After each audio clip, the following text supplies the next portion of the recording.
coming on the air with a record high on Wall Street, with the markets feeling what they think are good vibes between the U.S. and Iran, that the war could end soon. So why won't President Trump tip his hand on how things are going? Our team breaks down how the president sees this war and who these rising gas prices are hitting the hardest.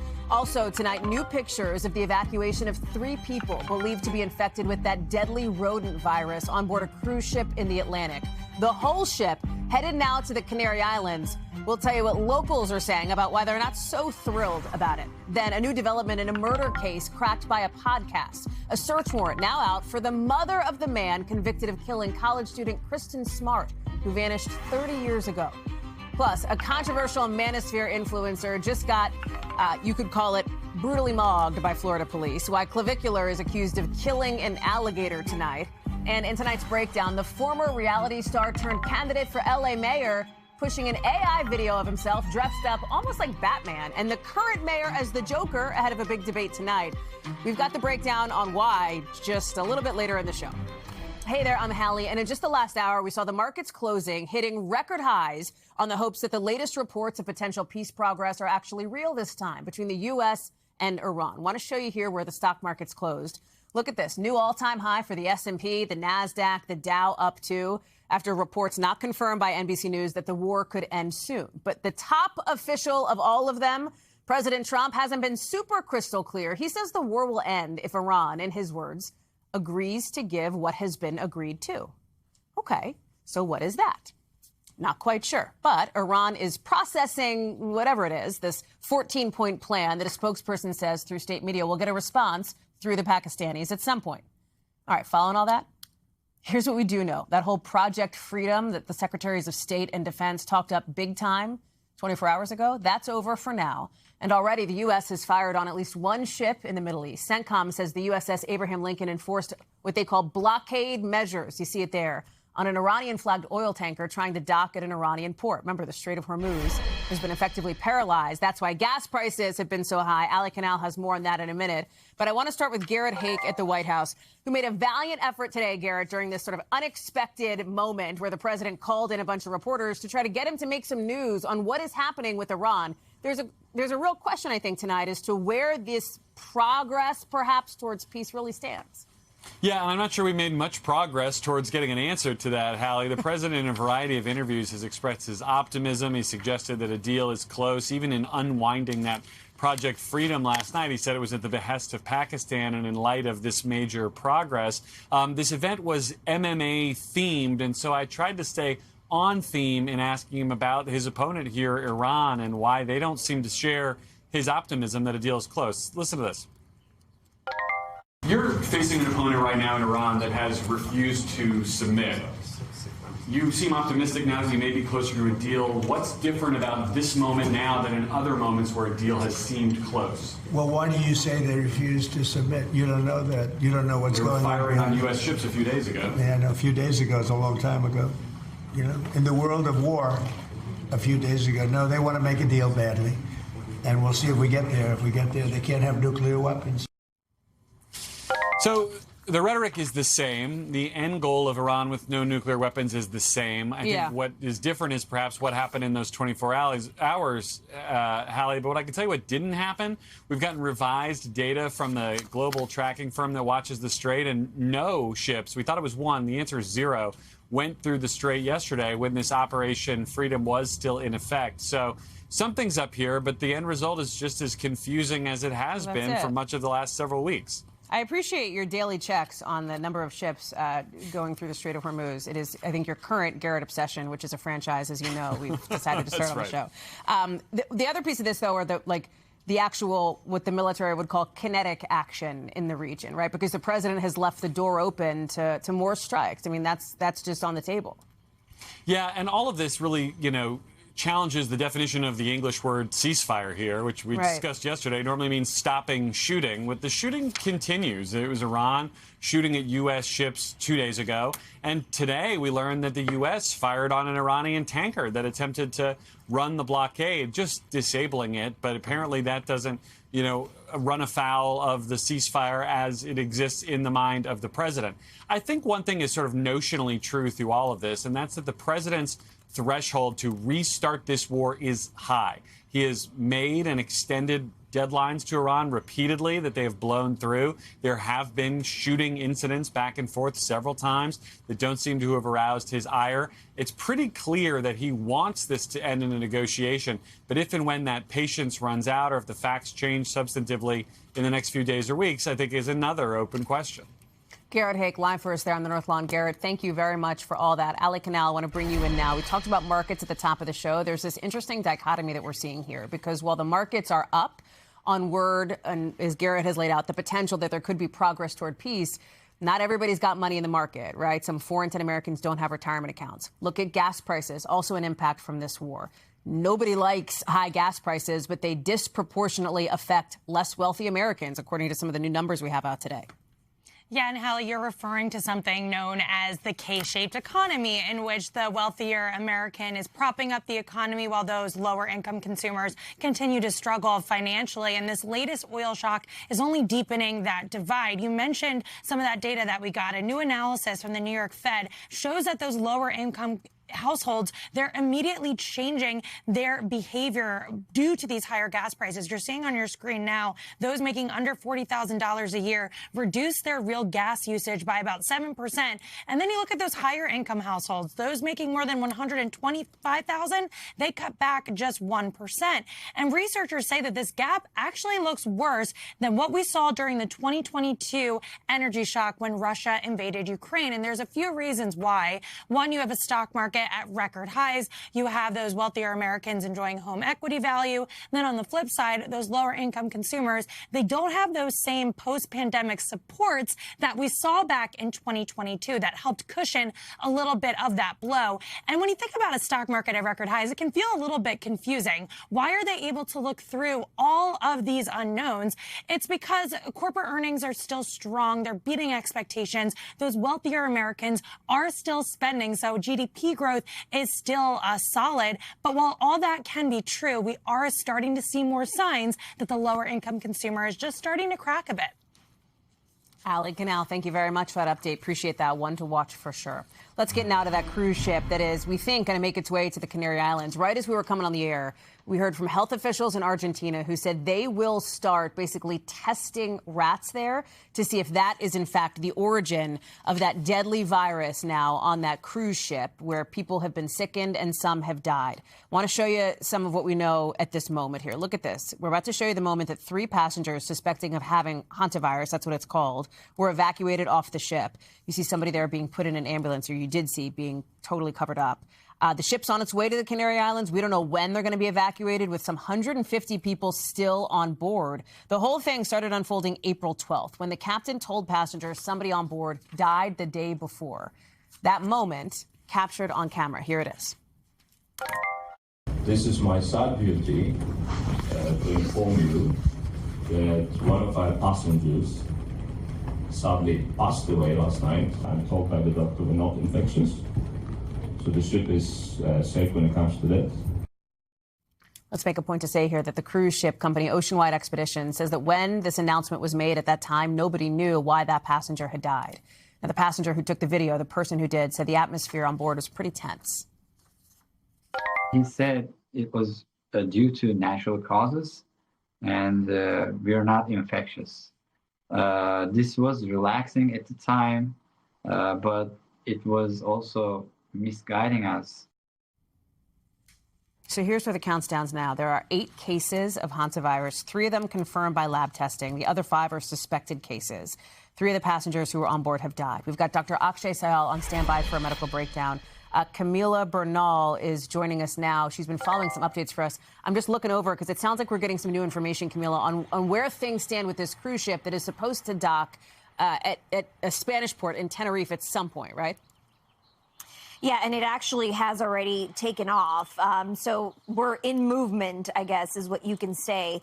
There was definitely some pushback from the Canary Islands, but Spain essentially saying that when these passengers arrive, they are equipped to handle them, and saying that they're going to have medical evaluations, that they're going to have specific places and transportation so that the people who are on the ship don't have any contact with anybody else that is essentially living in the Canary Islands. And so they're trying to handle this the best way possible, and they say that they're going to continue the contact tracing when it comes to the Spanish nationals. They want to quarantine them in Madrid. They even spoke about that 45-day incubation period. So there's a real question about how many days these people will have to quarantine for. The WHO saying maybe not necessarily 45 days, but it is possible that they're going to make many of these passengers quarantine, even though Spain right now is saying that they essentially will accept them because none of the passengers on the ship right now are experiencing any symptoms, Hallie.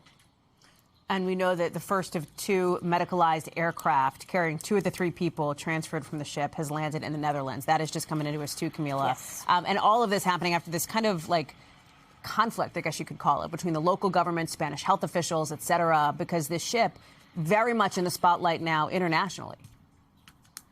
Absolutely. And this is a territory of Spain, but the leaders there did not want to allow the passengers to get off at the Canary Islands. And they're saying once they get off, they're going to be sent to their home countries. But there are a lot of residents there who clearly just did not want to see all of these people who have been in close contact with people who have died and people who have had symptoms of hantavirus. So here's what some of the residents are saying. The people are scared. The people are worried. I think there is a little bit of disinformation, and that's what's making people a little unsure about the ship coming here. And I also spoke to that passenger that you played earlier, and he said, you know, we do need more information on ships. We maybe need more testing because everybody is just confused about what's going on. The good thing, though, is that many experts say that despite the fact that this is a very deadly virus, you really do need very close contact to have it transmit to other people, Hallie. Camila Bernal, thank you very much. Dr. Akshay, let me bring you in on this because, listen, you and I have been talking about this. People have a lot of questions. I think there was a level of concern. I think it's important to have you sort of talk about if you're not on this ship, you don't need to freak out. This is not, as you have said, this is not the next COVID pandemic from the information that we have here. But I do wonder, one of the things that we have learned today is more from this plane that one of the passengers had gotten on board, one of the passengers on the ship who ended up dying from the virus. KLM today, the airline, says that it was brief, that the crew ended up not letting that person fly because of their medical condition. Health officials think they are dealing with a strain that can be transmitted from person to person. So what does this mean if this passenger was at the airport, was around other people, et cetera? What has to happen now? So, Hallie, I was on the phone with the infectious disease doctors today, and they all are pointing to the same thing about the most concerning aspect of this whole story, and it actually comes down to the air travel. So that passenger that you just mentioned, actually, you know, think about this, Hallie. If you are going to an airport and you're getting on a plane, you should feel good. Like if you felt really, really sick, you wouldn't do that.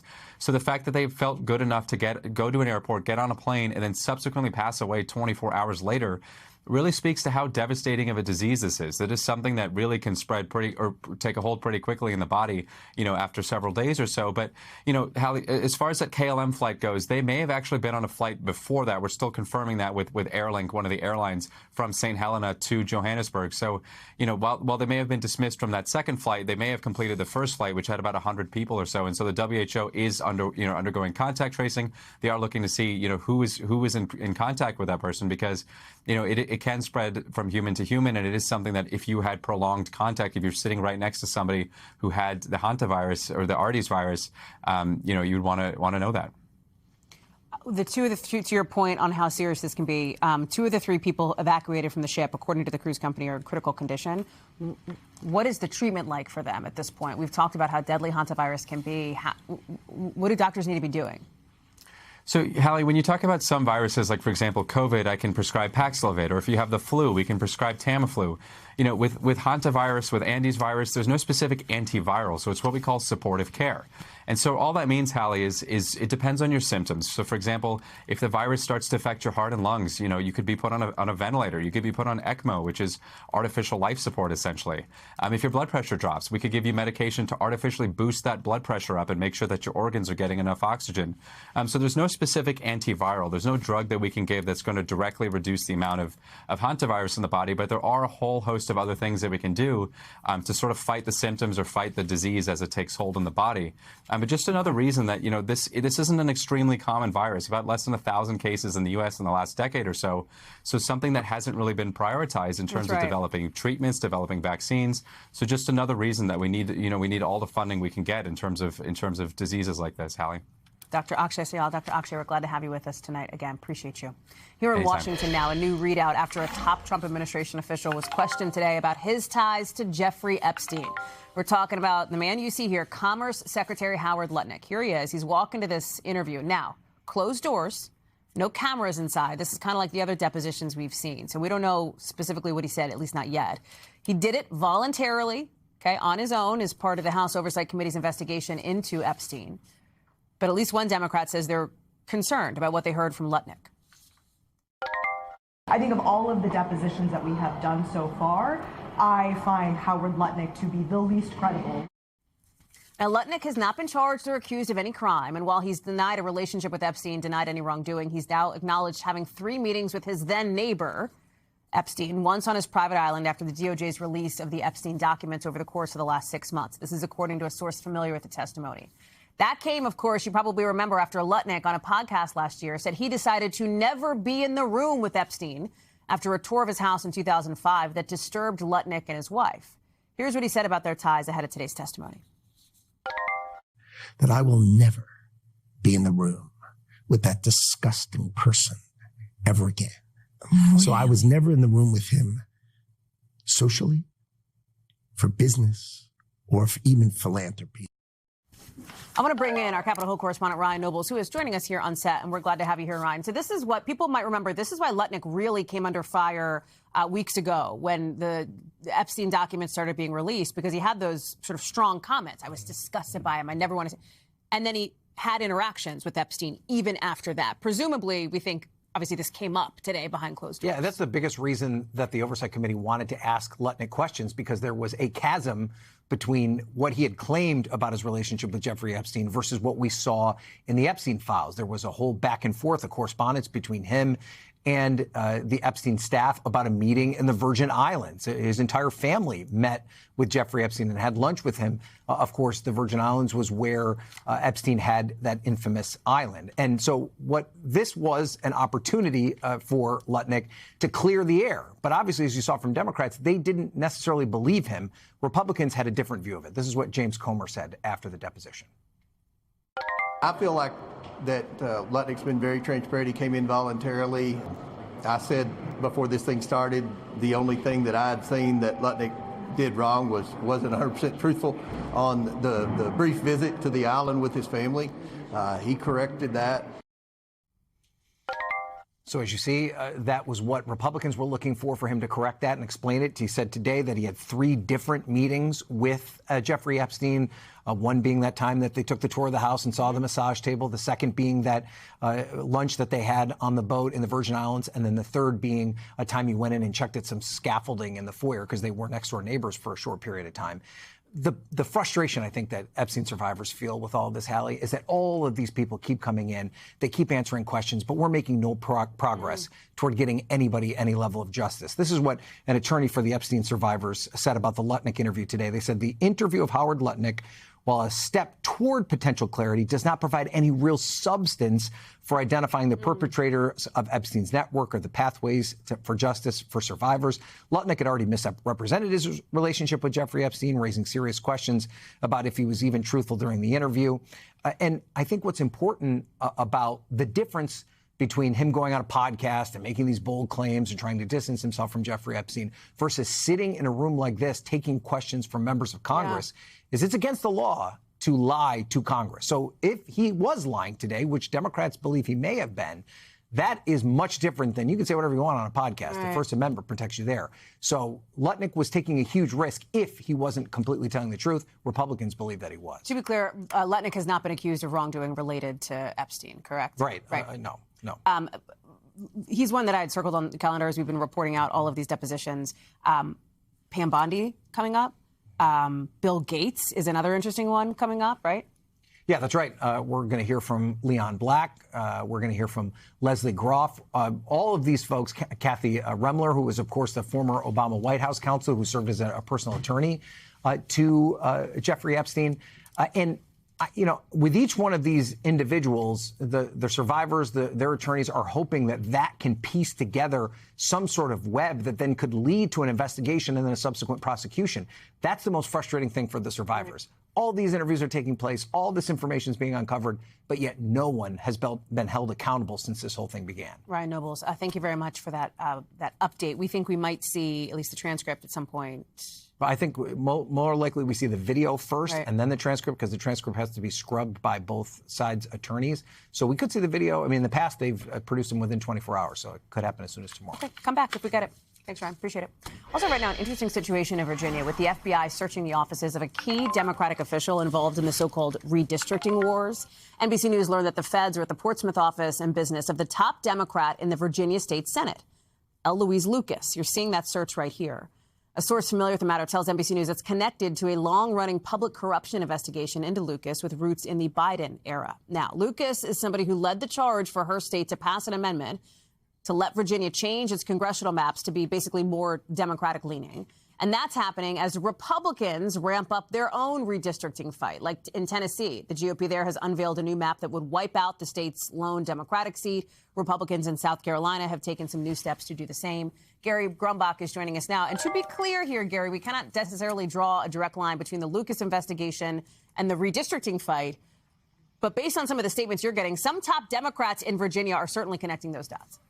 Yeah, on that point, federal agents today also executed a search warrant at a nearby cannabis dispensary called the Cannabis Outlet that happens to be co-owned by State Senator Louise Lucas. So that's an important part here, too. We're told that drugs are not the primary focus of this investigation. We're told that this public corruption idea is, and it is, as you said, been long running. Don Scott, however, the Virginia House Speaker, very powerful Democrat in the state of Virginia, is questioning the legitimacy of this whole investigation and this whole warrant search and this raid that happened this morning, saying in part, quote, given the politicization of this administration, I think people should take this with a grain of salt and allow the facts to come out before jumping to conclusions. Now, I will say it's notable that other statewide Democrats across the Commonwealth of Virginia, people like Governor Abigail Spanberger or the Attorney General Jay Jones, have actually sort of held their fire and not said things like that, and have said, you know what, I'm just going to wait until things come out. I'm not going to say anything whatsoever because we don't know exactly how serious this could be. Because while the Eastern District of Virginia recently has been a hotspot for very political indictments, very political investigations, this one does seem, from our conversations with our sources, does seem to be part of a more legitimate, long-running investigation, Hallie. Gary Grumbach, thank you very much for that update. Just some breaking news now, and an experimental new drug that doctors say could change the way cancer is treated. In just the last 20 minutes or so, we're getting the results at the first major clinical trial of a pancreatic cancer drug. This drug has already been fast-tracked for approval by the FDA, and it's shown to double survival rates for the thousands of patients in the U.S. with advanced stages of pancreatic cancer. And you know, pancreatic cancer is one of the deadliest ones out there. Last week, the FDA says it'll let the drug give this medicine to patients outside clinical trials. Let me bring in Erica Edwards now. Can you cut through the medical jargon here, Erica? Because, you know, our team looking at this, and it's just literally 5 Eastern came off, you know, we were able to report this. Big headline, it seems, right, that it could change the way cancer is treated. What does this breakthrough mean? Hey, Hallie, you know, every single cancer doctor I spoke to about this was so hopeful, called it a game changer. And as you said, you know, pancreatic cancer is devastating because it's usually caught way too late, and doctors haven't had good options for patients other than some chemo. Even then, many people don't survive a year after their diagnosis. Now, patients who got this drug, it's called daraxonrasib, as well as chemotherapy, had double the survival time than patients who got chemo alone. Now, some caution, of course. This is not a cure. And even with the drug, patients only survived up to about a year and a half. And it can come with side effects, especially a severe blistering rash that can look a lot like a sunburn. Former Nebraska Senator Ben Sasse was diagnosed with stage 4 pancreatic cancer last year. He's taken the drug. He's called that rash nuclear. Doctors say some patients may actually have to lay off the drug for a bit for that rash to clear up. Now, as for how long it could take for other patients to get it, the FDA, as you said, has already promised to fast track that drug once the company Revolution Medicines submits an application for approval. Hallie, that process could take just a few months. Erica Edwards, certainly one to watch on that. Thank you very much. Appreciate that. Also tonight, the most popular American is going to sit down with the Secretary of State tomorrow for what Marco Rubio says is not the start of some kind of apology tour with the Pope. It might be actually kind of the opposite after a new round of criticism aimed at Pope Leo from President Trump. The president hit the leader of the Catholic Church in just the last couple of hours, mischaracterizing his stance on the war with Iran. As far as the Pope is concerned, and it's very simple. Whether I make him happy or I don't make him happy, Iran cannot have a nuclear weapon. And he seemed to be saying that they can, and I say they cannot. So here's the deal. Pope Leo has criticized the war, which the president has suggested is designed to eliminate Iran's nuclear program. The Pope has never said that it's, quote unquote, fine for Iran to have a nuke. And he wasn't exactly a wallflower responding to the president's remarks. If someone wants to criticize me for proclaiming the gospel, that person should do so truthfully. The church for years has spoken against all nuclear arms. There is no doubt. Monica Alba joins us now. So here we are, Mon, round, I think it's 2 or 3 of the president v. the Pope, this time through an intermediary, perhaps, in Marco Rubio, the Secretary of State, who says this is not like a smooth things over tour. They're going to talk about some of their differences when they meet tomorrow, on issues that Marco Rubio has talked about his very personal connection to.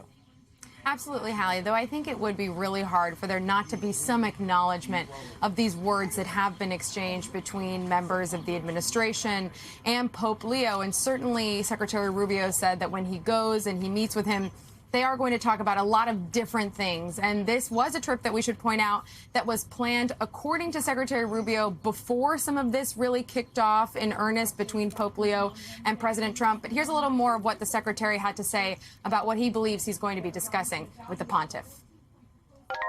The Pope just returned from a trip to Africa, where the church is growing very vibrantly. And we have shared concerns about religious freedom, freedom in different parts of the world. We'd love to talk to them about that. The topic of Cuba, we gave Cuba $6 million of humanitarian aid, but obviously they won't let us distribute it. We distributed it through the church. We'd like to do more. So plenty for them to discuss, but we do know, Hallie, that it does seem, at least according to Secretary Rubio, when he was taking questions yesterday here at the White House, he did almost try to clean up some of the comments that the president has made, again, including that allegation that we just fact-checked about the Pope claiming that Iran can have a nuclear weapon. And even Secretary Rubio was trying to sort of walk that back. And so that does signal to you the sort of approach he's going to take into this conversation and meeting, we expect. You do wonder, if the president has an eye at all on the potential political backlash to this, because he's obviously has sought the vote of Americans who are religious, Protestants and Catholics alike. The Pope is so popular, Monica.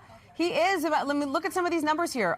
Well above President Trump, if you're looking at approval ratings here. And he's had these moments, American Pope, the Pope, he's just like us. Like this story that his priest friend told about a customer service experience that the Pope had, that he went to go call his bank, tried to change his name and address because now he's the Pope, couldn't show up in person and tried to explain that to the teller on the phone. Let me play that.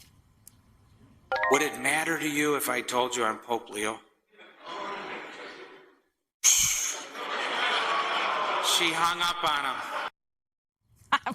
Number one, who can blame her? But number two, even though he's the Pope, there are these relatable anecdotes that have emerged about him ever since he took the papacy here. How much is the White House thinking about that? Maybe he's not the guy to pick the fight with.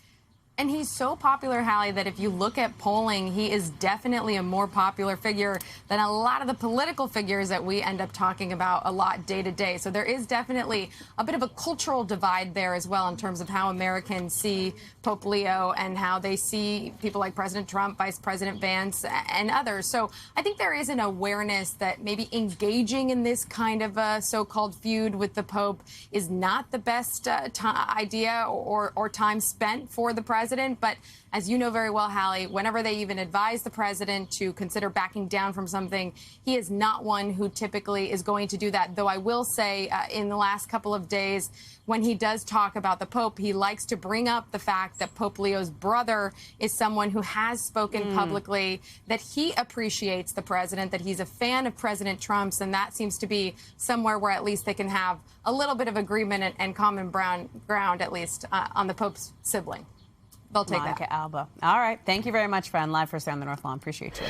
Also tonight, as we look at other parts of the country now, this potentially dangerous night of weather ahead. You've got this winter storm warning in place for parts of Colorado. This late spring snow forced schools to close, created, look at that. It's a pretty picture, but kind of a mess if you live there. Some winter alerts are in place in Denver tonight. The metro area there faces maybe 2 to 4 more inches of snow on top of what they've already got, up to 6 inches in some spots.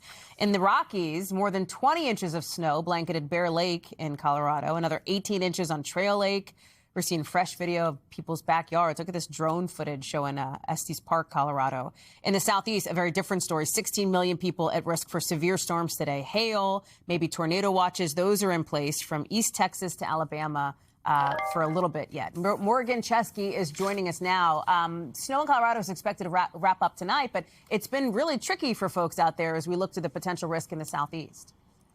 Yeah, Hallie, it has been, and we're talking about one of the biggest snow events that Colorado has seen in the past decade or so. You mentioned Estes Park. They saw 28 recorded inches of snow. That's only about 35 miles or so outside of Boulder. Those communities right along that front range of the Rockies getting absolutely walloped by this late snowfall there. At one point, there were 50,000 people that were without power, and we know that maintenance crews were working essentially through the night to keep roads clear there. The concern tonight, not so much snow, but ice buildup rather, with temperatures expected to dip into the 20s. That is what they're facing there in Colorado. But Hallie, as you mentioned, yeah, there is an entirely different risk throughout the deep south where we could be seeing a flood threat as well as some severe weather. We have millions of people, more than 14 million, in fact, that are at risk of severe weather that could include massive hail as well as tornadoes. The Texas Hill Country, communities such as Burnett and Fredericksburg suffering from a hailstorm within the past 24 hours, folks trying to pick up the pieces there. But it's certainly going to be 24 hours to watch very closely throughout those southern states there, as they're now really entering the threat of this severe weather with, parts of Atlanta, parts of Georgia. Should they see just 4 or 5 inches of rain there, Hallie, that's more than enough to create a flash flood that could create significant issues for people in the early morning hours. So people there need to absolutely be keeping a close eye on the weather here. This is part of what comes with spring storm season, but it certainly doesn't make things any easier here. Hallie. No kidding. Morgan Chesky, thank you very much for that. We've got a lot more to get to here on the show, including coming up, will there be a Triple Crown winner in horse racing this year? Well, we're just hearing about Golden Tempo's Preakness decision, plus the tomato fraud allegations against a pretty popular Italian brand. That's next.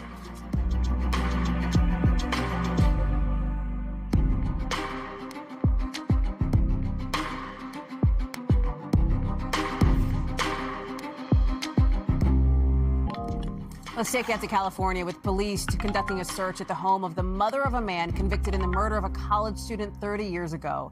And if that sounds kind of confusing here, this was a case that was, at the time, just a blockbuster, the disappearance of Kristen Smart. I want to show you here the sheriff's office. This is at the home of Susan Flores.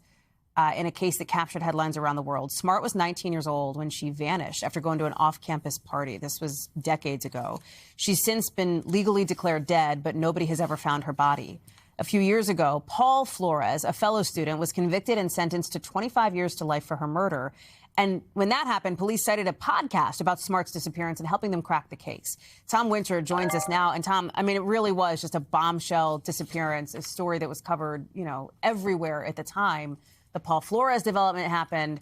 Flores' father was tried but acquitted of being an accessory. Now there's this search at the home of his mother, and you have some new info from the DA there. What's up? Well, that's right, Hallie. And yes, this case captured the nation's attention, not just in California, but people coast to coast wondering what could happen to this young woman who was disappeared on March 25th in 1996. She was visiting a friend at a college, and then campus police really did not advance the investigation very much. But when local authorities took it over, they realized that this was not somebody who ran off on a trip or ran off away with friends, but in fact, something much more nefarious. To that end, you mentioned the fact that the body has not been discovered in this case. When the initial charges came down against Paul Flores and his father, Ruben, there was a search that was conducted along with the FBI and archaeologists. They found a casket-sized kind of a disturbed soil in the ground. They used ground-penetrating radar to be able to detect that. They also conducted additional searches. This is all at Ruben Flores' home. They also found blood, but it was not suitable to conduct a DNA comparison. Now we've heard from the district attorney today. We can show you that statement putting this out. And I think there's a key component of this saying, while those responsible for Kristen's death and those with knowledge of her whereabouts could provide answers at any time, we remain firmly committed to using every lawful tool available to locate Kristen's remains and to support her family until she is brought home. Obviously, coming up a little bit past the 30-year anniversary of her disappearance. So this is a significant case, and clearly local authorities there want to see this case to its conclusion, certainly for her family. And again, the reverberations even now, modern day college students in California, like the laws have actually been changed after Smart's disappearance because of what had happened. Well, that's right, Hallie. Back in 1998, passing the California state legislator 61-0. It was the Kristen Smart Campus Safety Act of 1998. Basically required, I mentioned some of the issues with campus security early on. It required campus security at public institutions, including public colleges, to have some sort of an understanding with their local police departments as to what they would report and when, specifically as it spoke to potential violent crimes, kidnappings, abductions, missing students. And so when those types of cases came up, they were required under this law to get a hold of local law enforcement who might be in a better position to hopefully get a resolution. And so the delays that impacted this case, Hallie, were not delays that would continue for other students. Tom Winter, thank you very much for that. Glad to have you on this one. And let's get you over to the 5 things our team thinks you should know about tonight. Number 1, Ted Turner has died at the age of 87, just a media mogul. Made history by launching CNN back in 1980 as the first 24-hour cable news channel in the country. I mean, he's the guy who basically founded 24-hour news. That's only one piece of his work. Turner also pioneered other networks. He owned the Braves. He was involved in philanthropy as well. Number 2, an update to a story we've been following. U.S. Marshals have confirmed that a retired Special Forces veteran accused of shooting his wife is dead. We told you yesterday, member Aaron Gilchrist was out there, this days-long manhunt in Tennessee for Craig Berry. The local sheriff's office says Berry died by suicide, apparently. Number 3, dramatic new video now out of Florida with police rescuing 6 people from a sinking boat. Look at this. It was partially, it's taken on water there in a pretty big lake. There had been a warning out about a storm creating some rough conditions. Fortunately, everybody on board is okay. Number 4, hey gang, no Triple Crown winner this year in horse racing. That is because we've just learned that Golden Tempo is not going to run in the Preakness next week. Of course, Golden Tempo won the Kentucky Derby incredibly memorably from last place into first. The team behind the horse says it's the best decision for him. This is actually the second year in a row that the Derby winner passed on the Preakness. Some trainers say that 2-week gap between the races is just not enough time for a horse to recover, which has raised questions about the future of the Triple Crown period. Number 5, a new lawsuit is accusing a popular Italian food distributor of tomato fraud. That's a quote, man, tomato fraud. It's about these canned tomatoes here. The suit claims that Cento Fine Foods label saying certified San Marzano is misleading. Those tomatoes come from Italy. They have a pretty unique flavor. The lawsuit even alleges Cento's tomatoes are inferior to the, quote, Ferrari or Prada of tomatoes. Cento refutes the claims, calls the allegations meritless. Are we going to make like a tomato remark here? Like, didn't that kind of scream for it? No. All right. Much more to get to here on the show, including when we come back. We're going to take you down to Texas and some really stunning video there. The moment a father confronted somebody trying to steal his car with his family inside. But police now say there won't be any charges. Plus, why this interview with a Philly crossing guard is going so viral.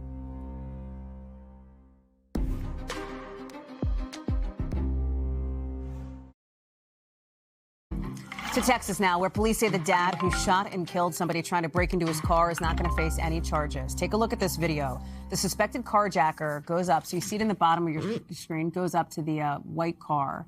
He's in the pink colored shirt, trying to get in the driver's seat. There's the dad in the white T-shirt, points his gun at the suspect, tackles him, as 8 people inside the car, including 2 little kids, come running out. Here's a closer look, a little bit closer, different angles. This all went down in a parking lot outside Dallas.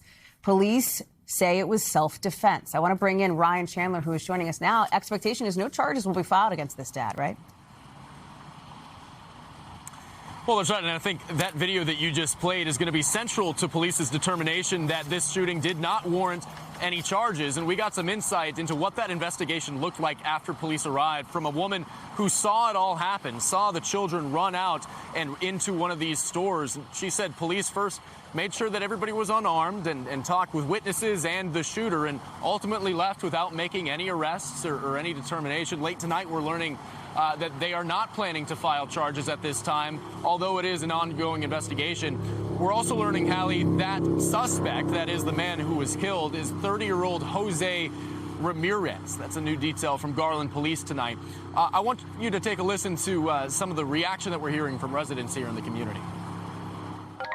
It was traumatic for them, I could imagine. Like, that's not what they signed up for. They didn't. They were stopping to get snacks. They were stopping to get the baby snacks before going to the water park. That woman, Tatiana, manages one of the stores behind me, and she actually said she helped those kids rush into the stop and go to get them out of harm's way. You know, Hallie, as police say that they do not plan to pursue this any farther, at least criminally, that is the sense we're getting, that people are happy for the actions that saved those kids tonight. Hallie. Ryan Chandler live for us there in Garland, Texas. Ryan, thank you very much. NBC News covers hundreds of other stories every day. And because it can be tough to read or watch or listen to them all, our bureau teams have done it for you. This is what they tell us is going down in their regions in a segment we call The Local. Out of our Midwest Bureau, a North Dakota firefighter is recovering after what you just saw, that apartment building, a piece of it collapsing. Crews have been working for hours to try to get this thing under control before those walls came down. The good news is nobody was hurt. Out of our Western Bureau, take a look. This tractor trailer, tanker truck, basically split open after being hit by a train in Colorado. Some of the train cars derailed. Some 6,000 gallons of road oil spilled. That's the kind of thing that you use to repair asphalt. The truck driver is expected to be okay. Nobody on the train was hurt. We don't know how the collision even happened in the first place, but investigators are working to figure that out. And out of our Northeast Bureau, a wild scene in Philadelphia. Police say an 18-year-old, look at this, stole a work truck, boom, crashes through that intersection past some cars. And then look at this, flips. Yes, that is a playground. Ends up overturned in the middle of that playground. So scary. Really good news here. No staff, no students were hurt, according to the school district. Now, our Philly station ended up catching up with the crossing guard, who says he actually pulled a child out of one of the cars that was involved. And now that crossing guard's colorful recap is getting some attention, a lot of it, online. He ran the light, T-boned the lady. I'm bobbing and weaving. I'm just thankful to be alive.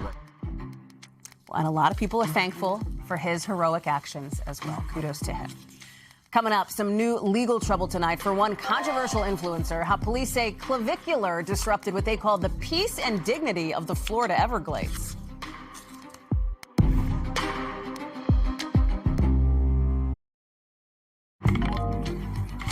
Tonight, a controversial influencer known for his looks maxing is facing a criminal charge in Florida for allegedly shooting a dead alligator during a live stream. We're talking about Clavicular. You probably recognize him here. This, you know, he's like, does this whole thing where you do this trend to like look better and you do a lot of sort of extreme type things, like apparently this. According to documents, Clavicular, real name Braden Eric Peters, is being charged with unlawfully discharging a gun at a wildlife area back in March. You see him firing a gun into the water in the stream that he posted there. We're also learning that he was apparently arrested on that same day for another incident unrelated, this time for allegedly instigating a fight between his girlfriend and another woman and then posting a video of it. There he is leaving jail. He's facing battery charges in that case. Remember, last month, Clavicular's reps said he'd been hospitalized after a suspected drug overdose. He posted on X at the time, just got home. That was brutal. Jesse Kirsch is following this one for us. Tell us what I mean, for those who follow the looks-maxing community, clavicular is the name, right? I mean, like, what are we hearing from his team on this? What else do we know about this? Fill us in. Yeah, so what we're told, Hallie, is according to the court documents we've reviewed, this incident happened at the end of March. It's not clear why we are first now hearing about potential or hearing about criminal charges associated with this. Our team has reached out to the prosecutor's office. They wouldn't give us any details further on this. This apparently happened at a boat ramp area near a dock about 40 miles from downtown Miami. So this is something that, again, is apparently more than a month old, but now getting the attention of law enforcement, and it's not clear exactly why. But here's what we're hearing from this influencer's legal team. His attorneys writing in a statement that, quote, our client has been summoned to appear for a misdemeanor charge that stems from following the instructions of a licensed airboat guide. He relied on that guidance. No animals or people were harmed. We are confident that once the full picture is understood, people will see this for what it is. And we'll obviously, Hallie, keep an eye on this to see what develops further. Okay, Jesse Kirsch, thank you very much for that. Appreciate it. When we come back, the viral campaign tied to one former reality TV star and how it could be changing the future of political ads, at least in one state. We've got the Spencer Pratt of it all after the break.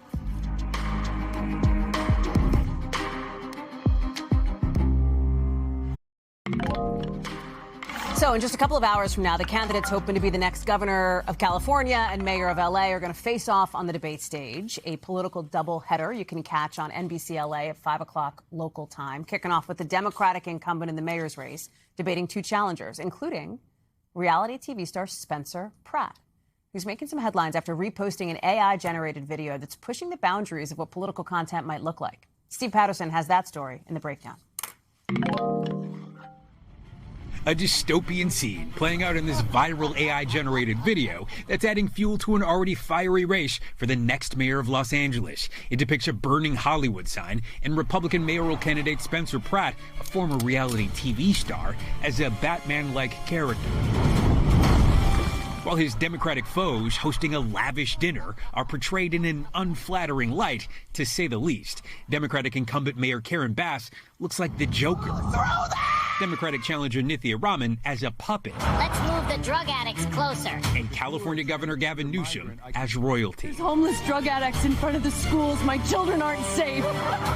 Look, if you were a transgender migrant... Other celebrities also making appearances. The political parody racking up millions of views online. And if you think it's a glimpse into the future of political messaging, welcome to 2026. It's now. Even former Florida Governor Jeb Bush calling it maybe the best political ad of the year. But it's not clear this is exactly a political ad. It was made by Menace Studio, a production company that says it's pioneering synthetic images. The founder posting the evening of May 4th, quote, I think I have to make a Spencer Pratt ad, and then dropping this video the next morning, perhaps a sign of how quickly such content can be produced. Neither the company nor the Pratt campaign responded to our request for comment on who paid for or commissioned the work. Spencer Pratt retweeted the video. Bass, Raman, and Newsom did not immediately respond to our request for comment on use of their likenesses in the video. We also reached out to Warner Brothers for comment on the use of imagery associated with Batman and did not hear back. Using AI-generated videos to send a political message isn't new. Newsom himself posted a video in December responding to a White House post showing the president, Pete Hegseth, and Stephen Miller in handcuffs. The White House is also not shy about using AI for shock factor. Just yesterday on Cinco de Mayo, posting this fake photo of minority leaders Hakeem Jeffries and Chuck Schumer in sombreros with a sign that says, I love illegal immigrants. At least 15 campaign ads featuring AI-generated content have run since November, stoking fears the new tech could mislead voters ahead of the midterm elections. With AI, you more and more can put words in people's mouths. You can have all sorts of candidates say things that they never really said, positions that they never really took. And that is something that is really terrifying. At least 24 states already have laws regulating the use of political deepfakes in elections, including California, according to the National Conference of State Legislatures. But when third parties create political content, the line is not so clear. This latest video ends with people throwing AI tomatoes at their elected leaders, a bit of a sloppy ending to a new form of political slop that could have a growing impact on elections and beyond. Steve is joining us now. Okay, so let's talk more about this decision by Pratt, because he's somebody who I think has promised protections to people who work in the entertainment industry about AI, right?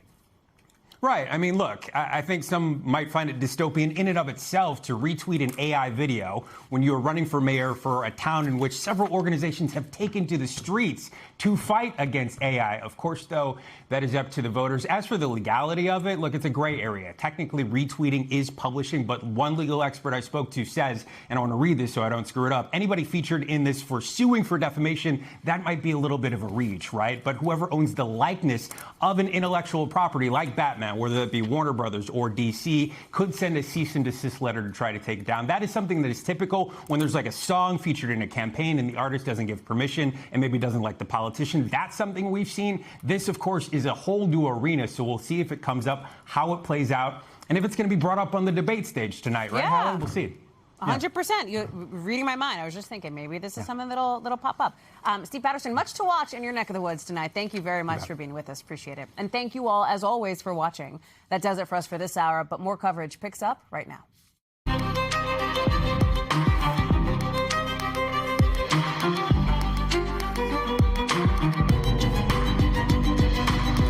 We are coming on the air with a record high on Wall Street. The markets feeling what they think are good vibes between the U.S. and Iran, that the war may end soon. So President Trump, why won't he tip his hand on how things are going? Playing a close hold. Our team's breaking down how the president sees this war and how rising gas prices can go beyond what you pay at the pump. Also tonight, new pictures of the evacuation of 3 people believed to be infected with that deadly rodent virus. The whole cruise ship now headed to the Canary Islands. We'll tell you what locals say about why they're not thrilled about it. Then why the FBI is searching the home of a key figure in the so-called redistricting wars and what it may have to do with the acting attorney general. Plus, in just the last hour, what's being called an extraordinary advance in treating pancreatic cancer. The new hopes for an experimental drug that some experts are calling a game changer tonight. And a new development in a murder case cracked by a podcast. A search warrant issued for the mother of the man convicted of killing Kristen Smart, the college student who vanished 30 years ago. That's coming up a little bit later on in the show. Hey, I'm Hallie, and in just the last hour, the markets have hit record highs on the hopes that the latest reports of potential peace progress are real this time between the U.S. and Iran. Want to show you where stocks closed today. New all-time high for the S&P and NASDAQ after reports not confirmed by NBC News that the war could end soon, including one in Axios citing multiple officials. But the top official of them all, President Trump, he hasn't been super crystal clear. He says the war will end if Iran, in his words, agrees to give what has been agreed to. Okay, so what's been agreed to? We're not quite sure, but Iran is processing whatever it is, a 14-point plan that a spokesman says through state media will get a response through the Pakistanis at some point. Following all that? Here's what we do know. That whole Project Freedom that the Secretaries of State and Defense talked up 24 hours ago, that is over for now. This idea of escorting ships safely through the Strait of Hormuz. Already, the U.S. has fired on at least one ship in the Middle East. The CENTCOM says the USS Abraham Lincoln enforced what they call blockade measures on an Iranian-flagged oil tanker trying to dock at an Iranian port. Ali Canal, of course, the Strait of Hormuz has paralyzed the flow of oil in the region. Ali Canal knows that. She's going to break down what it means for gas prices in a sec. But I want to start with Matt Bradley in Tel Aviv. What is the gut check then? Is there any concrete evidence that today maybe looks more optimistic than yesterday for those who are looking for a peace deal? Yeah, Hallie, well, I'm going to answer it with a little different. And it doesn't look necessarily better than yesterday, but it does look better than the day before, better than Monday. That was when we saw a real flare-up, a real potential for what could become a renewal of a regional war. And instead, what we ended up seeing was a climb down. And oil markets have really shown that actually there is some confidence, particularly when it comes to international observers, that all of this could somehow resolve itself, not with war, not with diplomacy, but maybe with a continued extended impasse, with a continued blocking of the Strait of Hormuz. That seems to be more of what markets are kind of getting used to here. What about the situation in Lebanon? We understand that Israel is targeting a top Hezbollah commander. That plays into all this too, right?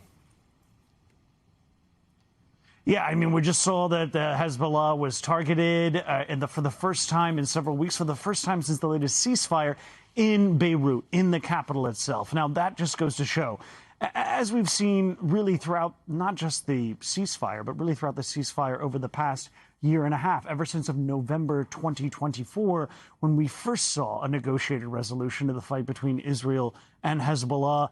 Now it looks as though this is the first time, for the past couple of weeks at least, that Israel has snuck into attacking Beirut, the capital itself. But it really just goes to show, and this is something that we've heard from senior Israeli officials for the past several weeks, that what is going on in Lebanon is a ceasefire in name only. It really is a hot war there. And the reason why, for our viewers, why this is something worth paying attention to, it seems like a very small conflict between Israel and Hezbollah in Lebanon, which of course isn't even the main government.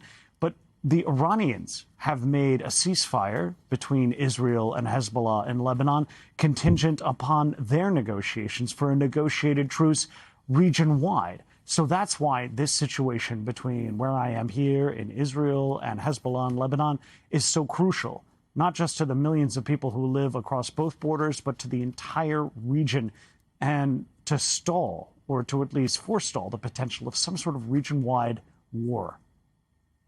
Matt Bradley, live for us there in Tel Aviv. Matt, thank you very much. Let me bring in Hallie Canal, who's joining us now. So that's the view from the region. Hallie, give us the view as it relates to the sort of economic piece of this. We know gas prices for cars up, up, up. We're getting a new look now at numbers for jet fuel costs, a.k.a. the thing that apparently was the final straw that killed off Spirit Airlines. Yeah, jet fuel prices very high, and that can pressure a lot of those airliners, especially those that operate on very thin margins, which Spirit did for quite some time here. And here's the interesting thing. Airlines, they're not using more jet fuel necessarily, but they're sure paying a heck of a lot more for it. You're seeing on your screen now, jet fuel prices have surged 56% in just 1 month, topping over $5 billion. That's just such a crazy number. And again, it's all tied to these disruptions in the Strait of Hormuz. And all of this is important because since fuel is one of an airline's biggest expense budgets, that can be passed on to the consumer in the form of higher fares, baggage fees, fuel surcharges, all of which we've seen over the past few months. Airlines can also decide to just stop going on certain routes altogether. That's another reality that we've seen as this conflict continues to escalate. And even if the war were to end tomorrow, we're still going to see that pain continue, both for prices at the pump, as you're seeing the national average above $4.50 a gallon, as well as these airlines. Now, for now, markets are willing to look through all of that. We have records for the S&P, for the NASDAQ, the Dow approaching 50K, and it's really all on this optimism that once the war ends, we will eventually get back to those lower prices. But it's certainly going to be a bumpy road to get there, and of course, a lot of uncertainty in the meantime, Hallie. Hallie Canal, thank you very much for that breakdown. Appreciate it. Let's get now to that cruise ship dealing with a deadly rodent virus outbreak in the Atlantic. Health officials in Argentina have announced tonight they're going to start testing rats there to see if the outbreak might have originated there. We're also learning now from some cruise officials that 2 of the 3 sick people on board have now arrived in the Netherlands. This is the moment earlier when some of those passengers were evacuated off the ship. You see one person there completely covered up as they got into the ambulance. Right now, that cruise ship is on its way to the Canary Islands, but it's going to take something like 3 days to get there. All of this started unfolding back on April 12th when the captain told passengers that somebody on board had died the day before. That moment captured on camera. Here it is. This is my sad duty to inform you that one of our passengers sadly passed away last night. I'm told by the doctor we're not infectious, so the ship is safe when it comes to that. Now, let's make a point to say here that the cruise ship company Oceanwide Expedition says when this announcement was made, at the time, nobody knew why that passenger had died. So here's where the count stands now. 8 cases of hantavirus, 3 of them confirmed by lab testing. The other 5 are suspected cases. 3 of the passengers on board have died. Dr. John Torres is on standby for us in just a second, but I want to start with Camila Bernal, who's been following these updates. Camila, we also understand the UK is confirming that 2 British people who were on the ship are now back in the UK too, right? So people are starting to get off board. There is some light at the end of the tunnel where the ship is presumably going to be able to dock at the Canary Islands, right?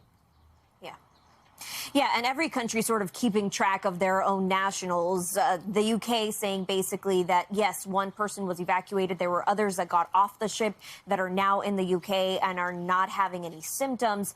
And then they're saying if there are others on the ship that are that are not having any symptoms, they're going to be dealing with them as they figure out exactly what the tracking is going to be, because there's contact tracing essentially that needs to happen for everyone on that ship. And that's the difficult part for a lot of the officials and the medical personnel, because the incubation period could be 45 days. And so we've seen the cases increasing by one every day. But, you know, maybe they're going to either continue to go up or continue to go down. It's unclear because we just don't know. According to Spanish officials, the people on the ship right now do not have any symptoms, which is why they're essentially agreeing to let them come to the Canary Islands. Like you mentioned, the ship is on the move. But when they get there, they will continue to be tested. Some of them will be sent back to their home countries. Spain saying they're going to quarantine their residents, possibly for 45 days, even though the World Health Organization is saying they might not need to do that for that long of a period. So a lot to be figured out here as they continue to look at all of these cases, study everything, and as they have these 3 days before they actually arrive in the Canary Islands. Hallie. You also, when you talk with this passenger on the cruise who recorded the video of the captain that was played, I find it interesting when you look at the people who are on board who are speaking. At least one person on board had appeared really sort of anxious and emotional and nervous. This passenger talked with you more about sort of the feeling on board, right? Yeah, and what he said was, I actually recorded that message because I thought it was weird that they were making an announcement in the morning. He said normally they made announcements at night, and this is a YouTuber who was documenting everything, so he was like, I felt like I had to get that on video.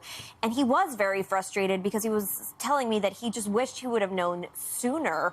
Even he got off the ship and wasn't even sure what was going on. He got blood tested, so he feels a little bit more confident because he also doesn't have any symptoms.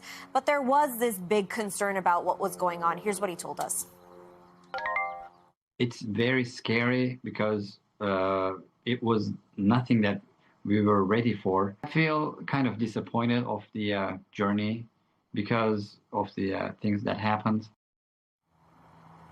And he told me, look, I don't think I'm going to publish the video because obviously everything that has happened, but also said maybe we need more doctors on ships. Maybe we need to have more testing on ships. We don't really know the answers to any of this or if anything is going to change. But for someone like him who was on the ship, he definitely feels like things should be done differently in the future, Hallie.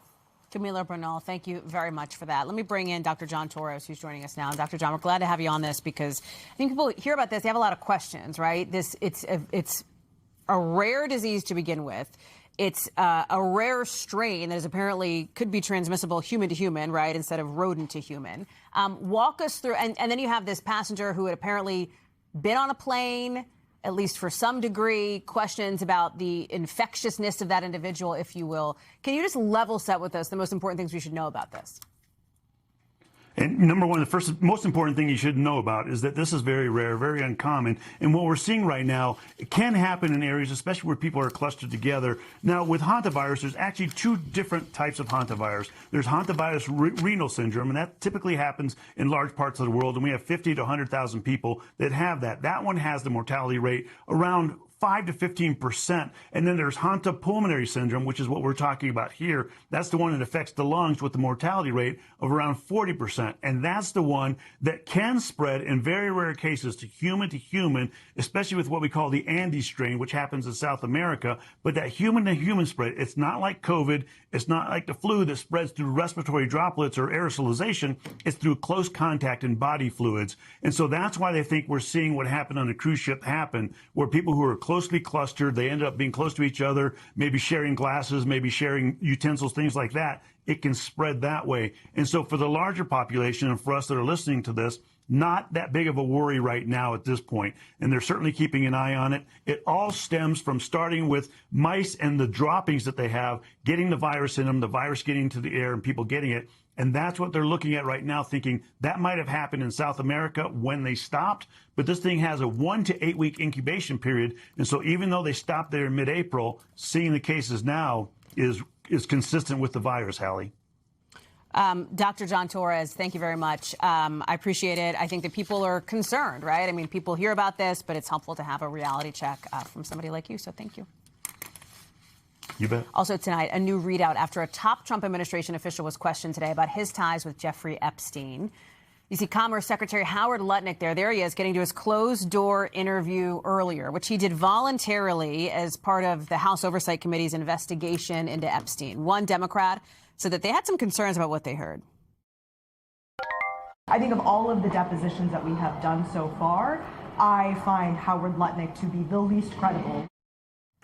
Lutnick hasn't been charged or accused of any crime, and while he's denied a relationship with Epstein and any wrongdoing, he's now admitted to having 3 meetings with his then-neighbor Jeffrey Epstein, once on his private island, after the DOJ released those Epstein files, according to a source familiar with the testimony. And it came after he claimed on a podcast last year that he decided to never be in the room with Epstein after a 2005 tour of Epstein's house that disturbed Lutnick and his wife. Take a listen to what he said about their ties ahead of testifying today. I did not have any relationship with him. I barely had anything to do with that person. I did have lunch with him as I was on a boat going across on a family vacation. That I will never be in the room with that disgusting person ever again. Really? So I was never in the room with him socially, for business, or even philanthropy. Let me bring in Ryan Nobles here. So let's talk about Howard Lutnick here, because part of the, it seems like there was a real push to try to get him to come in after this came out, that he had said on this podcast very strongly he was disgusted. He would never see him again. And then the documents that were released by the DOJ showed that that wasn't necessarily the case. Yeah, he had to clear things up. And whenever there's an inconsistency, especially as it relates to Jeffrey Epstein, those who have an interest in sorting these things out want to know the actual truth. And so it was important for Lutnick to come and appear before this panel, answer questions. You're not allowed to lie to Congress. So he had the opportunity here to clear things up. And according to James Comer, who's the Republican chair of the House Oversight Committee, he felt like Lutnick did just that. Listen to what Comer had to say.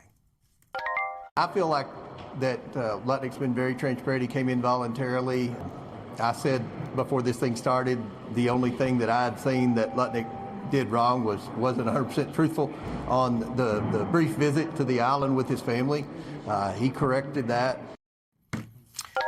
So Comer admits there that Lutnick wasn't completely truthful when he talked about his interactions with Jeffrey Epstein. And we're told inside this closed-door deposition that Lutnick did admit to 3 different meetings with Epstein, which clarifies what he said on the podcast. The first being that time he took the tour of his house, saw the massage table, said he was disgusted. Then there was a second time, which was outlined in the documents that were released by the Department of Justice, in which he coordinated a visit to have lunch with Epstein near his Epstein Island in the Virgin Islands. It was on their yachts. And then there was a third time, which was new. We'd not known of this third visit between Epstein and Howard Lutnick, which took place in their shared space. They were next door neighbors in New York City, and he went in and took a look at some scaffolding inside the foyer of his room. Now, what was clear is that Democrats, it just wasn't enough for them. They did not feel as though Lutnick was being completely forthcoming. They outright called him a liar. Some of the members of the Democrats on the panel said that he's the least credible witness that they've heard so far to date. But one thing definitely did not come out. There was not some other smoking gun about this investigation that would then lead to some sort of criminal prosecution or some level of accountability. And that's what's frustrating the survivors of the Jeffrey Epstein saga. This is what one of their attorneys said in a statement today. It said the interview of Howard Lutnick, while a step toward potential clarity, does not provide any real substance for identifying the perpetrators of Epstein's network or pathways to justice for survivors. Lutnick has already misrepresented his relationship with Jeffrey Epstein, raising serious questions about if he was even truthful during his interview.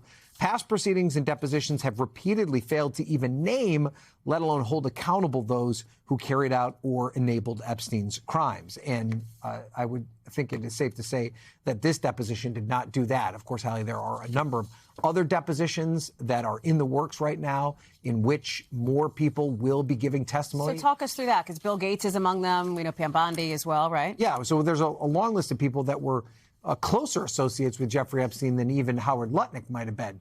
We know that Bill Gates and he served on a number of boards together, did a lot of philanthropy work together. Bill Gates spent a lot of time with him socially. Bill Gates has said that he regrets it but knows nothing of his crimes. He said that publicly. He's going to have to answer that question in a congressional setting where he can't lie. Kathy Remler was of course, the former White House counsel during the Obama administration. She was a personal assistant, a personal attorney, I should say, for Jeffrey Epstein. Her name pops up all over the Epstein files. She specifically talks to him about some of the accusations against him.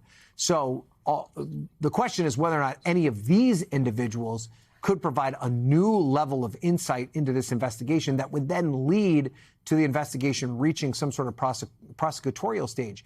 You know, the Department of Justice has been all over the map on this. At one point, they said that there was nothing else to see here, that they've investigated everybody that can be investigated, that there's not enough evidence to prosecute anyone.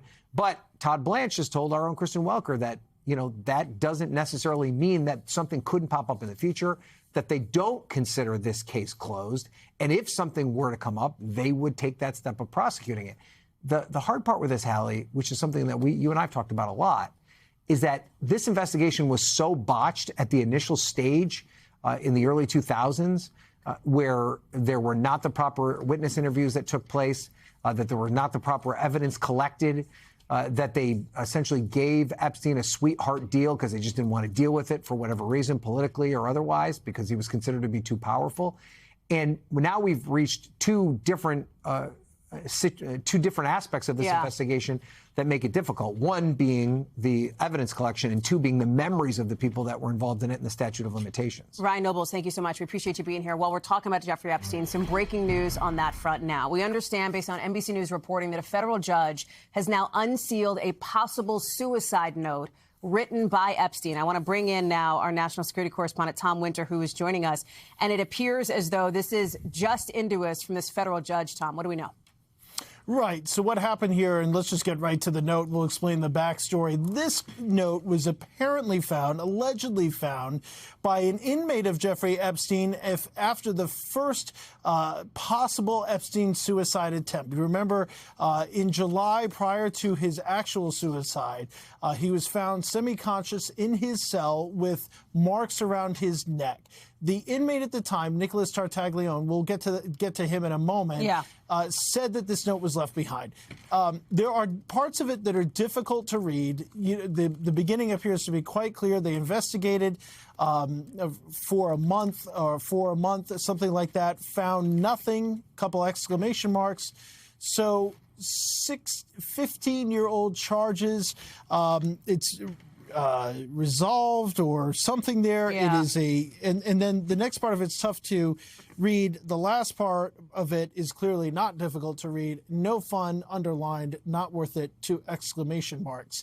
The thing that makes this a little bit interesting here, Hallie, from a standpoint of confirming this note, there was another note that 60 Minutes was able to obtain that was, they say, was found in Epstein's cell after he died of suicide.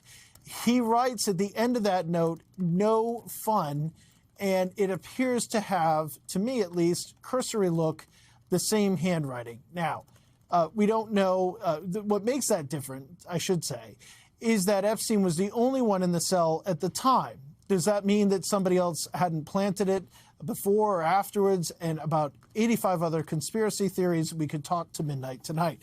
However, this letter did come out today, a judge's order.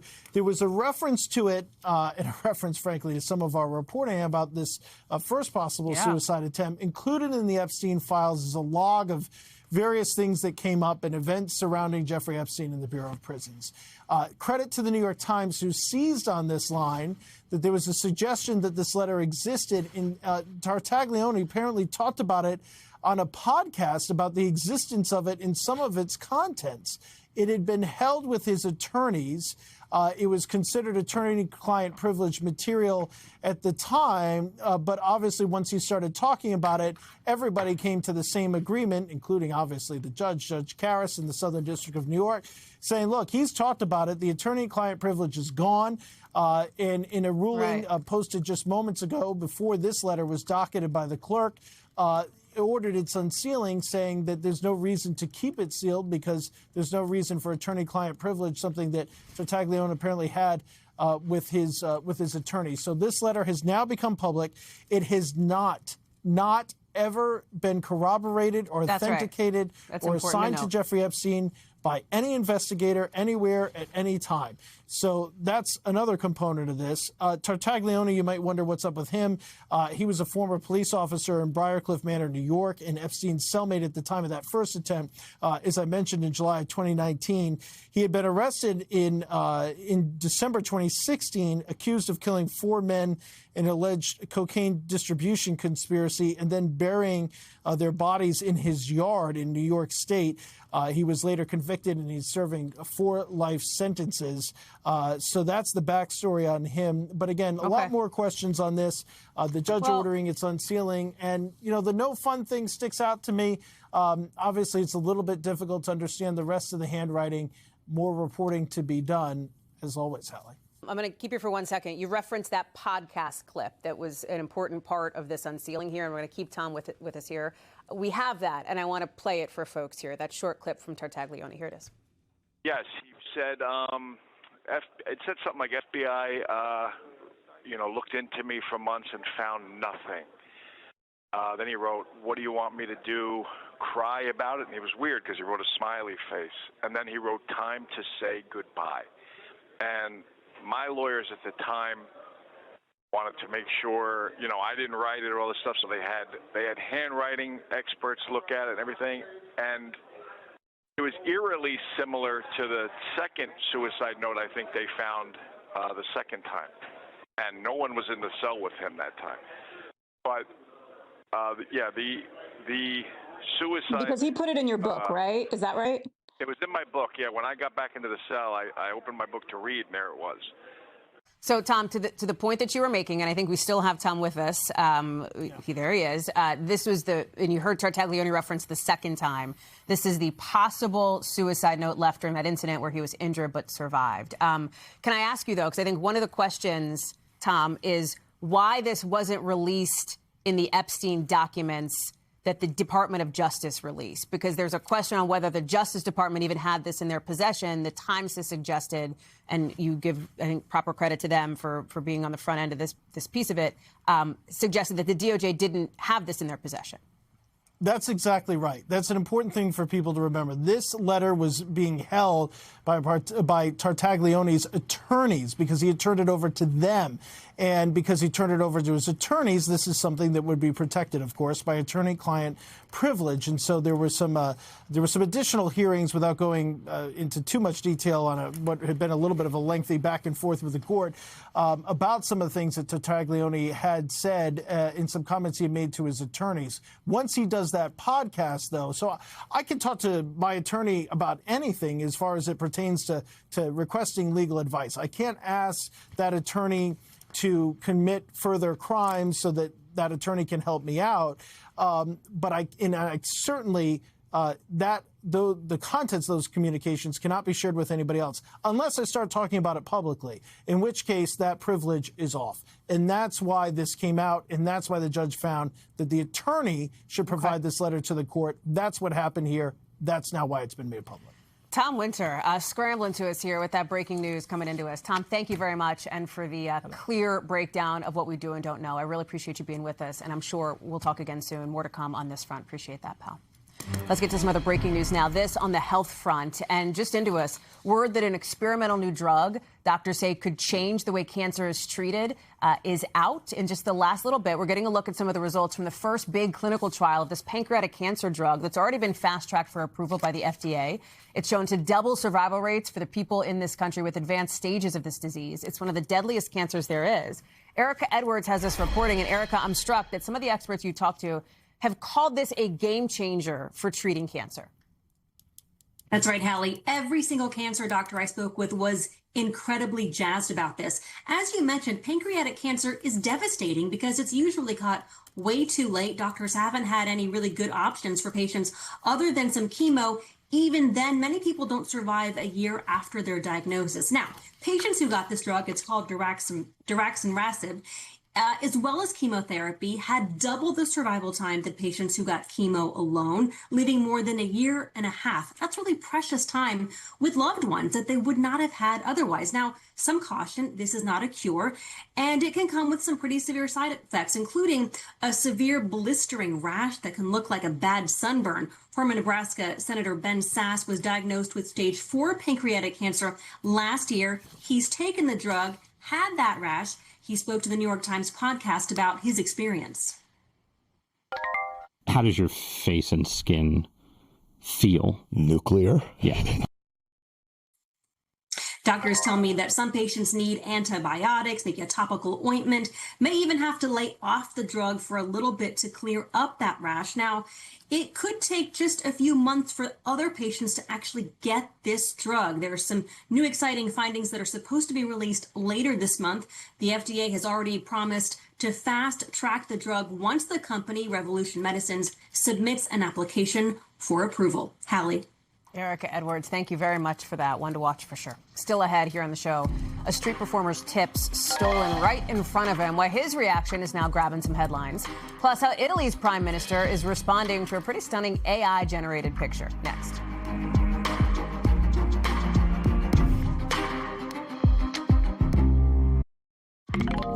Let's get to the potentially dangerous night of weather ahead for parts of the country as a winter storm warning is in place for parts of Colorado. Folks in Denver, they're facing a real messy situation. May look pretty, doesn't feel great necessarily. 2 to 4 inches of snow on top of what they already have, up to 6 inches in some spots. Almost 2 feet, 20 inches up in the Rockies, blanketing some areas. And tonight, they're looking at maybe a foot plus, 13 million people in the southeast are at risk for severe storms. They've got hail already falling, tornado watches in place. Angie Lastman is joining us now. Angie, from the west to the east, they got it all going on, and it could be a really messy night for a lot of folks. Yeah, indeed. I think, Hallie, the good news is for folks across parts of the Rockies, specifically Colorado, we're going to start to see these kind of winter alerts winding down, but we've still got a bit of snow falling across that region. But as you mentioned, if we look a little farther to the east, that's where we're really just starting to get things ramped up. We've got this tornado watch that is essentially stretches from eastern Texas through Louisiana, Mississippi, and into much of Alabama. And this is going to be kind of a scenario that lasts at least for this tornado watch through 11 p.m. And we've got all the ingredients there to see some really active kind of severe weather as we get through the rest of our evening hours and even into the overnight hours. Now, we'll have all the threats on the table, but specifically we're concerned about supercell tornadoes. So those really strong tornadoes anywhere in this enhanced risk region. You can see the Jackson, Montgomery included in there. But more broadly, we've got this slight risk that extends from Texas all the way into Georgia. And as we get through the later parts of the evening, we'll see that hail risk and, of course, the strong wind gusts all be on the table as well. On top of that, we could see some potentially torrential rainfall happening over some of these same areas. So much of Alabama and Georgia, Atlanta included in this, Montgomery as well. This is a flood watch that includes 9 million people with some additional rain happening in the next couple of hours. And I wouldn't be surprised if that flood threat lasts at least into early tomorrow morning. Here's how things play out as we look ahead to tomorrow morning. Thankfully, that front that's kind of been giving us the pretty active weather over the past 2 days at least, that's going to slide off the East Coast. So we'll still see some kind of lingering showers for the mid-Atlantic and parts of the Southeast, but we'll see some improvements in those areas as well. We'll see this stationary front kind of hang around as we get into Friday, and more of these thunderstorms will start to develop along the Gulf Coast, Hallie. Angie Lastman watching it all for us. Angie, good to see you. Thank you very much. Let's get you over to the 5 things our team thinks you should know about tonight. Number 1, the man accused of shooting at Secret Service agents near the Washington Monument was walking along the path of the vice president's motorcade, according to new court documents. That man from Texas is suspected of opening fire in Washington earlier this week. A teenager was shot but is doing okay. That suspect now faces 3 federal charges. Number 2, police in California are searching the home of the mother of a man convicted in the murder of Kristen Smart, a college student who disappeared 30 years ago in a case that was just international news, captured headlines around the world. She was 19 when she vanished at an off-campus party, but police cited a popular podcast about her disappearance more recently that helped them, they say, crack the case. Number 3, the Prime Minister of Italy calling AI deepfakes, in her words, a dangerous tool after several AI-generated pictures of her circulated online. One photo, pretty racy, appeared to show her sitting on bed in underwear. She says these tools can deceive, manipulate, and strike anyone. Number 4, there will not be a Triple Crown this year in horse racing. That's because Golden Tempo is not going to run next week in the Preakness after winning the Derby in dramatic fashion, first to last. The team behind the horse says it's the best decision for Golden Tempo. This is the second year in a row that the Derby winner has passed on the Preakness. Some trainers say that 2-week gap between the races is not enough time for their horses to recover. Number 5, one street performer in Chicago capturing the moment that a teenager stole his tip box. Take a look. In the dark. Hey, at least give me the box back. The performer says he didn't want to chase him or file a police report. He still just wants the box back. He says he hopes it can be a learning experience for that person. When we come back, some stunning video out of Texas of the moment a father confronted somebody trying to steal his car with his family inside. Why police say there won't be any charges. Plus, why this interview with a Philly crossing guard is going kind of viral. Next.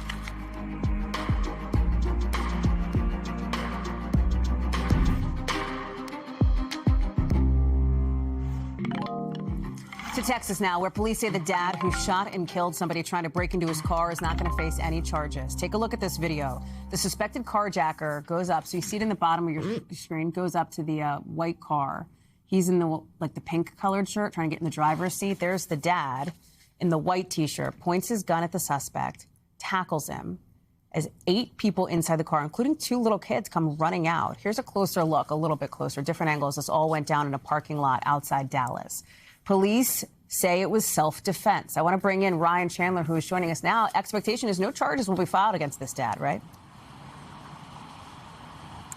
Well, that's right, and I think that video that you just played is going to be central to police's determination that this shooting did not warrant any charges. And we got some insight into what that investigation looked like after police arrived from a woman who saw it all happen, saw the children run out and into one of these stores. She said police first made sure that everybody was unarmed and talked with witnesses and the shooter, and ultimately left without making any arrests or any determination. Late tonight, we're learning that they are not planning to file charges at this time, although it is an ongoing investigation. We're also learning, Hallie, that suspect, that is the man who was killed, is 30-year-old Jose Ramirez. That's a new detail from Garland Police tonight.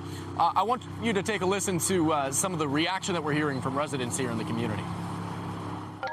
It was traumatic for them, I could imagine. Like, that's not what they signed up for. They didn't. They were stopping to get snacks. They were stopping to get the baby snacks before going to the water park. That woman, Tatiana, manages one of the stores behind me, and she actually said she helped those kids rush into the stop and go to get them out of harm's way. You know, Hallie, as police say that they do not plan to pursue this any farther, at least criminally, that is the sense we're getting, that people are happy for the actions that saved those kids tonight. Hallie.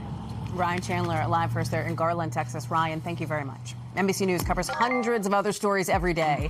And because it can be tough to read or watch or listen to them all, our bureau teams have done it for you. This is what they tell us is going down in their regions in a segment we call The Local. Out of our Midwest bureau, a North Dakota firefighter is recovering after what you just saw, that apartment building, a piece of it collapsing. Crews have been working for hours to try to get this thing under control before those walls came down. The good news is nobody was hurt. Out of our Western Bureau, take a look. This tractor trailer, tanker truck, basically split open after being hit by a train in Colorado. Some of the train cars derailed. Some 6,000 gallons of road oil spilled. That's the kind of thing that you use to repair asphalt. The truck driver is expected to be okay. Nobody on the train was hurt. We don't know how the collision even happened in the first place, but investigators are working to figure that out. And out of our Northeast Bureau, a wild scene in Philadelphia. Police say an 18-year-old, look at this, stole a work truck, boom, crashes through that intersection past some cars. And then look at this, flips. Yes, that is a playground. Ends up overturned in the middle of that playground. So scary. Really good news here. No staff, no students were hurt, according to the school district. Now, our Philly station ended up catching up with the crossing guard who says he actually pulled a child out of one of the cars that was involved. And now that crossing guard's colorful recap is getting some attention, a lot of it, online. He ran the light, T-boned the lady. I'm bobbing and weaving. I'm just thankful to be alive. And a lot of people are thankful for his heroic actions as well. Kudos to him. Also tonight, the most popular American is going to sit down with the Secretary of State tomorrow for what Marco Rubio says is not the start of some kind of apology tour with the Pope.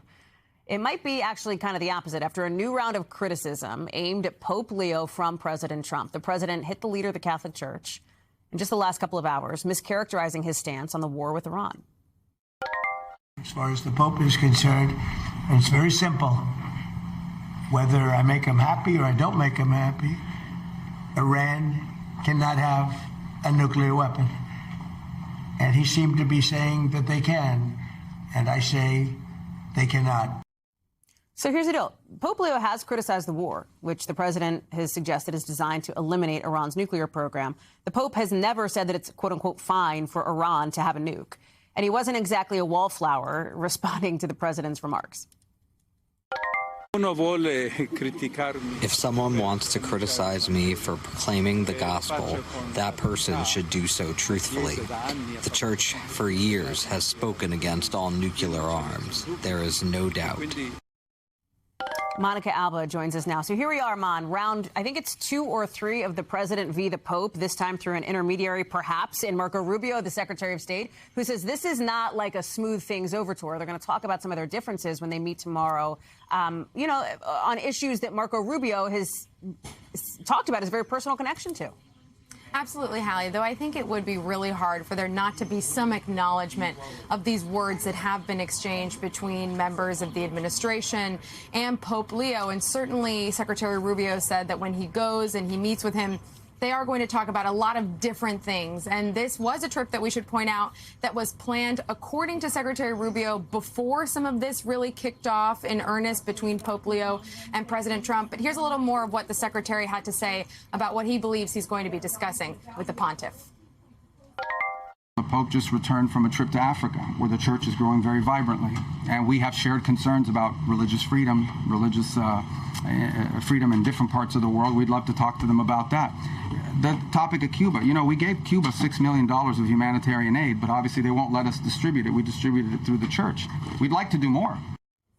So plenty for them to discuss, but we do know, Hallie, that it does seem, at least according to Secretary Rubio when he was taking questions yesterday here at the White House, he did almost try to clean up some of the comments that the president has made, again, including that allegation that we just fact-checked about the Pope claiming that Iran can have a nuclear weapon. And even Secretary Rubio was trying to sort of walk that back. And so that does signal to you the sort of approach he's going to take into this conversation and meeting, we expect. You do wonder, you know, if the president has an eye at all on the potential political backlash to this, because he's obviously has sought the vote of Americans who are religious, Protestants and Catholics alike. The Pope is so popular, Monica. He is. Let me look at some of these numbers here. Well above President Trump, if you're looking at approval ratings here. And he's like had these moments, you know, American Pope, the Pope, he's just like us. Like this story that his priest friend told about a customer service experience that the Pope had, that he went to go call his bank, tried to change his name and address because now he's the Pope, couldn't show up in person and tried to explain that to the teller on the phone. Let me play that. Would it matter to you if I told you I'm Pope Leo? She hung up on him. Number one, who can blame her? But number two, like, even though he's the Pope, there are these relatable anecdotes that have emerged about him ever since he took the papacy here. How much is the White House thinking about that? Like, maybe he's not the guy to pick the fight with. And he's so popular, Hallie, that if you look at polling, he is definitely a more popular figure than a lot of the political figures that we end up talking about a lot day to day. So there is definitely a bit of a cultural divide there as well in terms of how Americans see Pope Leo and how they see people like President Trump, Vice President Vance, and others. So I think there is an awareness that maybe engaging in this kind of a so-called feud with the Pope is not the best idea or time spent for the president. But as you know very well, Hallie, whenever they even advise the president to consider backing down from something, he is not one who typically is going to do that. Though I will say in the last couple of days, when he does talk about the Pope, he likes to bring up the fact that Pope Leo's brother is someone who has spoken publicly, that he appreciates the president, that he's a fan of President Trump's, and that seems to be somewhere where at least they can have a little bit of agreement and common ground, at least, on the Pope's sibling. They'll take Monica that. Alba. All right. Thank you very much, friend. Live first day on the North Lawn. Appreciate you. Coming up, some new legal trouble tonight for one controversial influencer. How police say clavicular disrupted what they call the peace and dignity of the Florida Everglades.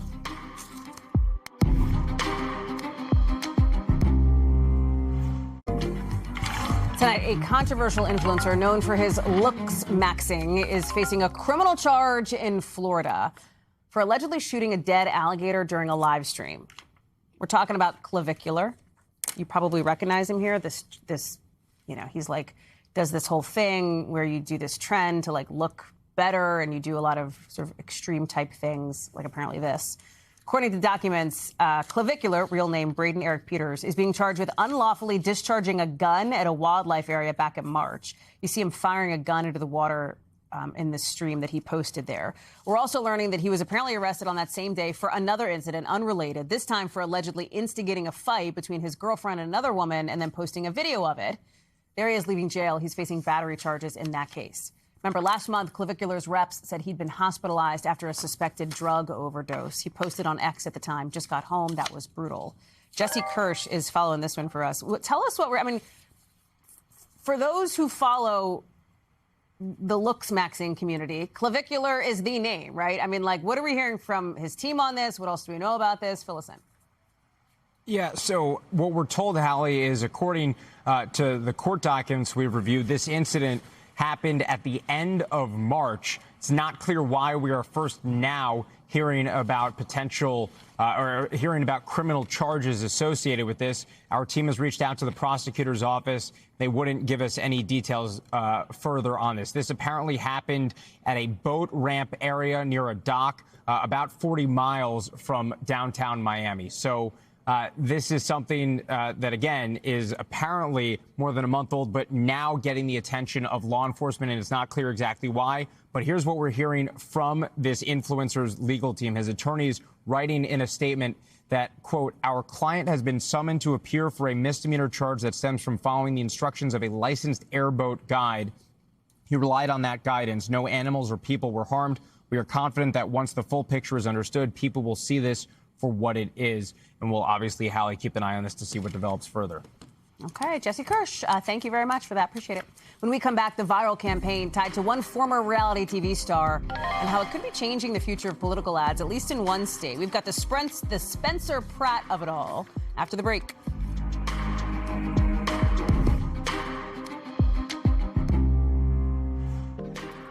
So in just a couple of hours from now, the candidates hoping to be the next governor of California and mayor of L.A. are going to face off on the debate stage, a political doubleheader you can catch on NBC LA at 5 o'clock local time, kicking off with the Democratic incumbent in the mayor's race, debating two challengers, including reality TV star Spencer Pratt, who's making some headlines after reposting an AI-generated video that's pushing the boundaries of what political content might look like. Steve Patterson has that story in the breakdown.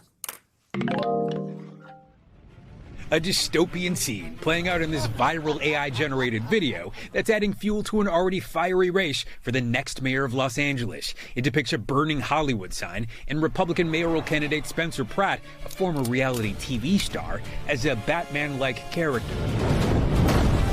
While his Democratic foes hosting a lavish dinner are portrayed in an unflattering light, to say the least. Democratic incumbent Mayor Karen Bass looks like the Joker.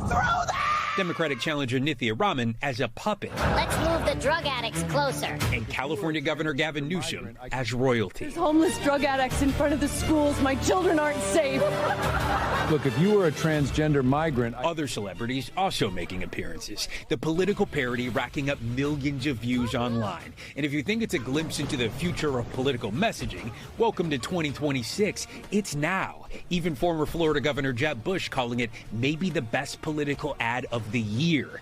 But it's not clear this is exactly a political ad. It was made by Menace Studio, a production company that says it's pioneering synthetic images. The founder posting the evening of May 4th, quote, I think I have to make a Spencer Pratt ad, and then dropping this video the next morning, perhaps a sign of how quickly such content can be produced. Neither the company nor the Pratt campaign responded to our request for comment on who paid for or commissioned the work. Spencer Pratt retweeted the video. Bass, Raman, and Newsom did not immediately respond to our request for comment on use of their likenesses in the video. We also reached out to Warner Brothers for comment on the use of imagery associated with Batman and did not hear back. Using AI-generated videos to send a political message isn't new. Newsom himself posted a video in December responding to a White House post showing the president, Pete Hegseth, and Stephen Miller in handcuffs. The The White House is also not shy about using AI for shock factor. Just yesterday on Cinco de Mayo, posting this fake photo of minority leaders Hakeem Jeffries and Chuck Schumer in sombreros with a sign that says, "I love illegal immigrants." At least 15 campaign ads featuring AI-generated content have run since November, stoking fears the new tech could mislead voters ahead of the midterm elections. With AI, you more and more can put words in people's mouths. You can have all sorts of candidates say things that they never really said, positions that they never really took. And that is something that is really terrifying. At least 24 states already have laws regulating the use of political deepfakes in elections, including California, according to the National Conference of State Legislatures. But when third parties create political content, the line is not so clear. This latest video ends with people throwing AI tomatoes at their elected leaders, a bit of a sloppy ending to a new form of political slop that could have a growing impact on elections and beyond. Steve is joining us now. Okay, so let's talk more about this decision by Pratt, because he's somebody who I think has promised protections to people who work in the entertainment industry about AI, right? Right. I mean, look, I think some might find it dystopian in and of itself to retweet an AI video when you are running for mayor for a town in which several organizations have taken to the streets to fight against AI. Of course, though, that is up to the voters. As for the legality of it, look, it's a gray area. Technically, retweeting is publishing, but one legal expert I spoke to says, and I want to read this so I don't screw it up, anybody featured in this for suing for defamation, that might be a little bit of a reach, right? But whoever owns the likeness of an intellectual property like Batman, whether it be Warner Brothers or DC, could send a cease and desist letter to try to take it down. That is something that is typical when there's like a song featured in a campaign and the artist doesn't give permission and maybe doesn't like the politician. That's something we've seen. This, of course, is a whole new arena, so we'll see if it comes up, how it plays out, and if it's going to be brought up on the debate stage tonight, right, Hallie? We'll see. 100%. You're reading my mind. I was just thinking maybe this is something that'll pop up. Steve Patterson, much to watch in your neck of the woods tonight. Thank you very much for being with us. Appreciate it. And thank you all, as always, for watching. That does it for us for this hour, but more coverage picks up right now. We thank you for watching. And remember, stay updated on breaking news and top stories on the NBC News app or watch live on our YouTube channel.